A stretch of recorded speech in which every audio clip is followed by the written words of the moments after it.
Hi guys, welcome back to Wentworth Life, the channel that talks all things Wentworth. Now, in today's video I am going to be reviewing Season 4, Episode 4. And if you want to watch all of my other episode reviews that I have previously done, then you can find playlists of most of the seasons so far on the channel. Okay, so in the last episode we witnessed Juice and her crew subjecting Joan to a brutal and vicious attack. And in this episode, Joan uses this to her advantage. CRAIGz had originally said that she would not let the Red Right Hand put themselves in danger to protect an ex-governor of a prison, but after this latest attack, CRAIGz has done a full turnaround and is now protecting Joan. Joan, well, she isn't looking great in this episode, which is hardly surprising. She really has had a rough night. She's looking very pale. She's looking very unwell. She's looking like that she could actually die from these injuries. That is how unwell that she is looking. But Joan makes it through the night and she makes it to the morning count with Miss Miles, who, of course, Miss Miles knows exactly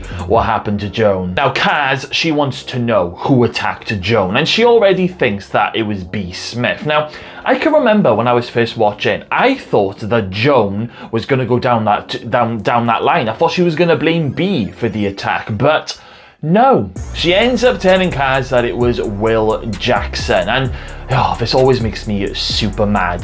There's a moment where Will comes into the dining room while the women are all eating their breakfast, and then Joan, she drops her spoon and she starts physically shaking in front of CRAIGz, and she then makes a run for it back to her unit. And Joan, she ends up breaking down and telling CRAIGz that it was him and that he is indeed in cahoots with B. Smith. This makes me so angry at Joan, but at the same time, God, Joan plays a blinder. No matter what is thrown at Joan, she always manages to use it to her advantage of some shape or form, no matter how evil it is. CRAIGz wants to teach Mr. Jackson a lesson, but Joan tells her not to do anything because if the officers find out about the attack, then she will of course be put back into protection, and where's the fun in that? However, later on in the episode, Joan is strip searched by Vera, and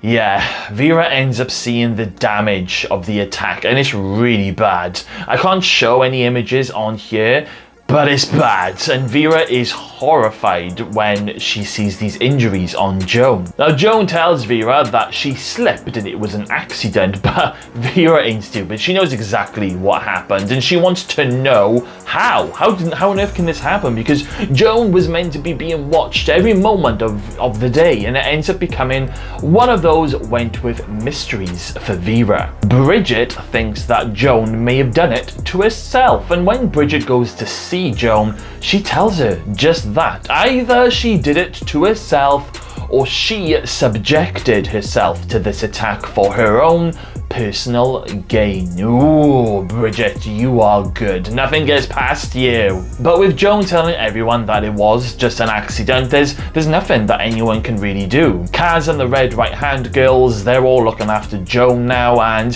there is this scene where Joan is being carried down the corridor by the Red Right Hand ladies, and Joan turns around and gives Juice this look with her face, and then Juice's face just drops. I mean, yes, Juice, you better be ready for next season when Joan comes for your tongue. B, she ends up warning Will with what Joan is saying to try and give him a little bit of a heads up, and Ali ends up seeing them talking. So B ends up dragging Ali to the bathroom and warns her not to say anything. I really love this scene. I just love it because Ali, she's being all jokey while B is being all serious, and Ali says something along the lines of, you do like to rough me up in the bathroom. Now, Ali, she's been hearing rumours about B and Will, and she point blank asks B if it's true. I mean, go straight to the horse's mouth, and B ends up, denying the rumours and telling Ali the truth, that Will, he did something really kind for her when her daughter died, and she's always forever grateful to him for doing that. It's very interesting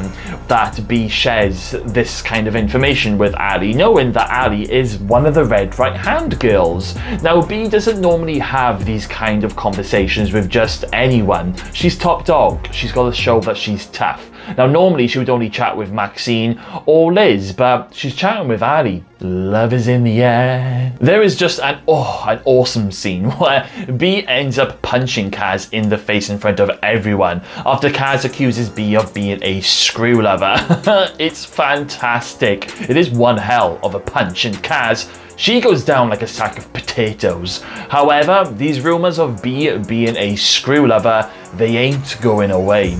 And things go from bad to worse when Kaz ends up having an argument with Will Jackson in the corridor, and I think Will ends up calling Kaz like pathetic or something like that, and then Kaz is mad and she rallies up all of the red right hand ladies to attack Mr. Jackson, and Joan even offers to let them know where they can avoid the security cameras. Now Ali, she doesn't know what to do. She's a little bit torn, but what she does do is she does warn B about the attack on Mr. Jackson. So Kaz and her girls, they get their masks on and they get ready to attack Will with weapons in the kitchen.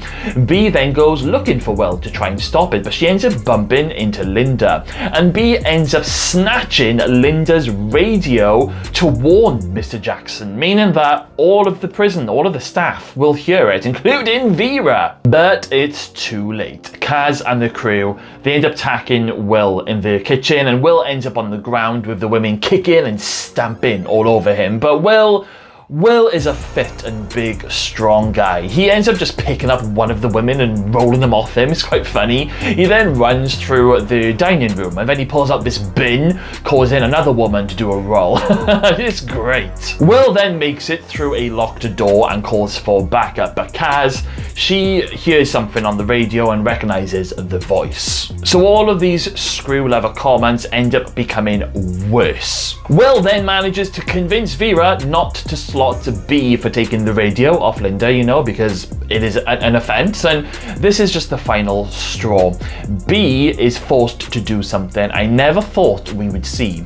B ends up kicking Will in the back of the leg, causing him to bang his head on the gate. It's pretty nasty. B then gets on top of Will and just attacks him. She's punching him in the face over and over again, making sure that all of the women in the corridor are witnessing what's happening, and so, you know, basically this information will get passed all around, and then B, she's dragged off and then taken to the slot with all of the women chanting B's name. Now, B didn't want to do any of this, but she had to. She was about to lose all of the support of the women and possibly even her top dog title. So B had to attack Will to put a stop to all of these screw lover rumors, and to be fair, she did a pretty good job. And you can see in the final few moments in B's face that she really didn't want to do it. And I always feel really sad and sorry for B in those final few moments. Maxine, oh no, she's given the news that her lump is cancerous. However, they have caught it early and they want to put her on this new treatment that's recently come out, and it will massively help her with a chance of beating the cancer, but she has to start straight away. Now Maxine, she tells Liz that it was nothing to worry about, but she does, you know, end up telling B the truth. But Maxine, she does play it down, saying that it was caught early, everything's going to be fine, it's nothing too serious. Speaking of Liz, since doing these season 4 reviews, I've only just come to realize that Liz doesn't really have much of a storyline in these first few episodes of season 4. It was clearly the calm before the storm, because we all know who's coming into Wentworth very soon, don't we? Dorene isn't happy that her conjugal visit has been refused and Boomer was approved with a guy who she isn't really with. However, Joan ends up telling Dorene what to say to Vera that will get Vera to sort of change her mind, and this is clearly Joan, you know, using Dorene to manipulate her, but it works. It actually works, because when Dorene goes to see Vera with all of this knowledge that Joan has given her, Vera kind of agrees that she'll do something about it and she'll do her very best. Boomer, on the other hand, she is loving life because Daz arrives and he is waiting in the conjugal visit. B has done Boomer's makeover for her, and I just flippin' love the moment where they play the song One Way or Another, just as Boomer is bouncing around the unit and then bouncing down the corridor, and she's like, yeah, I'm gonna get fucked. That's comedy gold. So, Boomer and Daz, they get it on in the conjugal, and even though he is currently in a relationship with Boomer's sister, that means nothing. Boomer just wants to get pregnant, and she really is determined to get pregnant one way or another. Do you see what I did there? However, when Boomer lets this slip to Daz in the middle of their sexual activities, he isn't very impressed, and he ends up putting his clothes back on